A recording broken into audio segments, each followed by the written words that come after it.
கடாயில் எண்ணெய் ஊற்றி கடுகு உளுந்தம்பருப்பு, கொஞ்சம் சோம்பு, கொஞ்சம் ஜீரகம், ஒரு பச்சை மிளகாய்,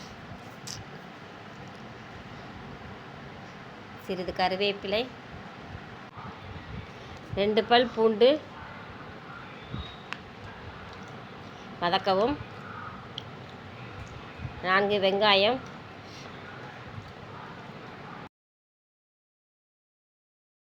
வதக்கவும்,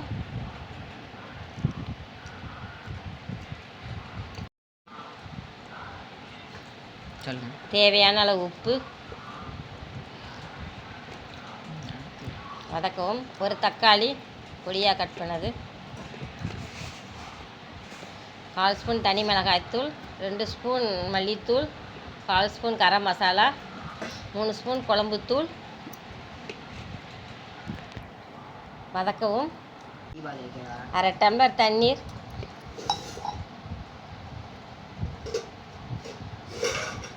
வேக வைத்த உருளைக்கிழங்கை மசாலுடன் சேர்க்கவும், 5 நிமிடம் சிம்மில் வைக்கவும். லாஸ்ட்டு மல்லி இலை போட்டு இறக்கவும். Potato gravy ready.